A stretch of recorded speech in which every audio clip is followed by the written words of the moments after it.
hindi dapat pag-usapan ito. Kasi isang showbiz personality na nagtrabaho sa gobyerno ang nakasangkot. Ito po si Alwin Ignacio, the Diva That You Love. Kasama ko ang aking kumaring Ultra Maldita. Hi, this is Alex Brosas. Ito po ang The Kitty Show. Ang taray na talakayan showbiz edition. Usap-usapan na hindi lamang sa social media, kundi sa news, paki na rin sa mga AM shows na may mga komentarista tungkol sa hinaharap na issue ni Ginoong Arnel Ignacio na dating OWA administrator. Siya po ay sinibak sa kanyang posisyon dahil sa di umanong maunamalyang transaksyon tungkol sa pagbili Ng lupa. Na ayon sa mga news sites hindi aprobado ng board ng dating opisina ng kanyang pinagsisilbihan, ang OWA. Hindi po namin alam ang buong detalye, ang buong kasaysayan ng nasabing kaso. Pero ang gusto namin pag-usapan ngayon dito sa Titi Show ay, Mare, ano ba dapat ang ginagawa ng isang artista, lalo na kung mabibigyan siya ng trabahong panggobyerno o papasok sa isang trabahong politikal? First, you need not wade into untested waters. True. Now, if you do, kailangan alamin mo lahat ng ins and out ng pinasukan mong opisina. Diba? Second, dapat, kung alam mo na, yung pasikot-sikot, dapat naiiwasan mo na rin yung maraming bagay na later in the end ay pagsisisihan mo. Tumpak. Diba? Third, kung nandoon ka na sa sitwasyon na yon, dapat may bala ka. Diba? Dapat may bala ka. Kung nandoon ka na sa sitwasyon na nagigipit ka, naiipit ka, diba? Dapat may bala ka. You don't let your ammunitions be open to the public. Yes. Diba? Dapat ganon. Yung parang, akala nyo, tatahi-tahimik lang ako, tapos tiyug. Interestingly, in this case, si Arnel, hindi pa siya nabibigyan ng pahayag. Yes. He was never interviewed, kahit sang kaya TV yan, social media yan, ano pang outlet yan, di ba? Newspaper, wala siyang pahayag. Di ba? Ako kasi, if I were in his shoes, at wala akong kasalanan, di ba? Ay talaga, I will let the public know na, ito lang ginawa ko, ganon. Kaya, his his silence. His silence, mas maraming nag-iisip na tao. People are presuming that he is guilty. Oo, yung parang ganon. Pero hindi pa naman napapatunayan, di ba? Yes. Kaya lang kasi, ewan ko kung tama yung narinig ko o nabasa ko sa sa internet. Ang pinalabas niya kasi, he resigned because of stress. Tapos may nagpalabas officially na sinibak siya. So there lies there's a contradicting statement, di ba? So which one of that is true? Okay. You have to prove that, di ba? I believe that the reason for his silence must be an advice of his legal counsel already. I'm sure kasi medyo precarious yung situation at medyo grave. Hindi lang medyo grave yung accusation. Because 1.4 billion is involved. That's what are we talking about. And supposedly, he approved it without the whole board agreeing to it. Approved by the board. So, feeling ko, nakipag-usap niya sa abogado, kaya pinatatahimik siya.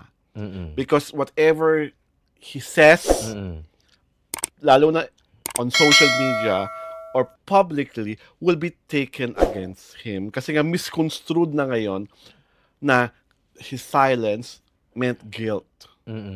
Diba? So, ako, there are always so many versions of the truth.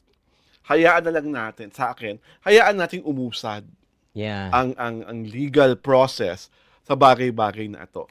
And alam mo naman sa Pilipinas, 'di ba? Lahat naman ay namimediate. Kung hindi mo namimediate, lahat naman ay binibigyan ng pardon sa mga pangmalakasang mga kaso pa nga, 'di ba? Ang dami ngang mandarambong, 'di ba? Na pinatawad. Aray ko. Binoto pa. Charot. Yun na. 'Di ba? Aray ko, 'di ba? Yun na. So, ito pa kayo si Arnel Ignacio, hindi mapapatawad. Yeah. O hindi mabibigyan ng pardon. Oo. Alam mo yun, dapat it should be a lesson to the artista getting into politics or a government office.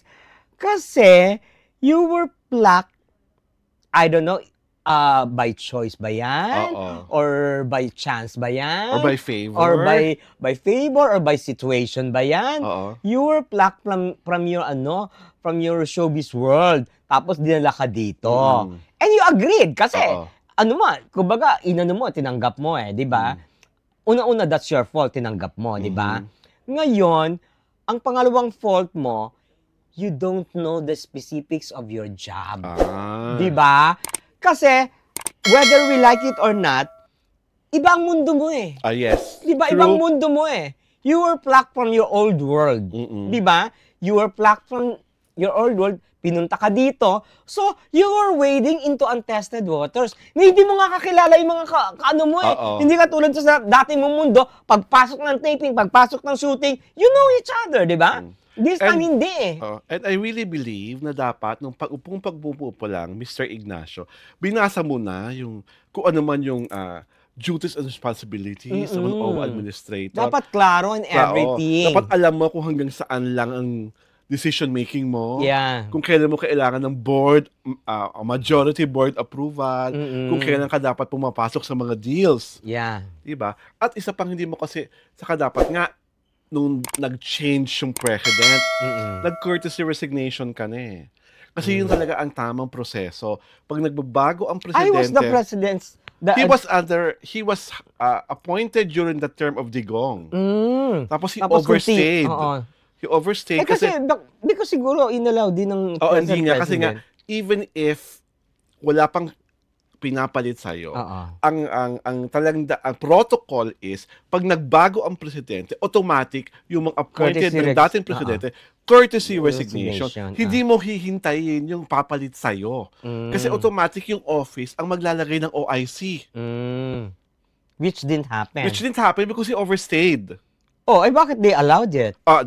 Again, it's the OWA people who will need to answer that. Kasi di ba nangyari na yan dati? Di ba, there's a precedent like that, di ba? Lisa Dino. Di ba? She even got the approval of the president that she can stay as head of FDCP. O di ba, when President BBM became president, null and void yung approved request na that she can continue being FDCP head. Because it came from a past president. So, ganun talaga. Kaya nga nagtataka ako. Tagal na ni Arnel sa OWA, hindi siya umaalis. Sa katatlong taon na during the term of BBM, dapat pag-upo ni BBM, nag-courtesy resignation siya. Kasi kung nag-courtesy resignation ka, Arnel, di wala ito. Hindi. Tawag dito, baka naman of course, alam yun ni Arnel. Ni President BBM. Siguro, kinontinue siya. Diba? Kasi sa akin, parang, kasi nangyayari na rin yan. I was with the NCCA before. Lahat ng chairman of the board and lahat ng executive director, pag nagpalit ng president, nag-courtesy resignation. Walang pinag-i-stay. So, are you saying that they are coterminous? Yes. That's a term, diba? Coterminous sila sa presidente.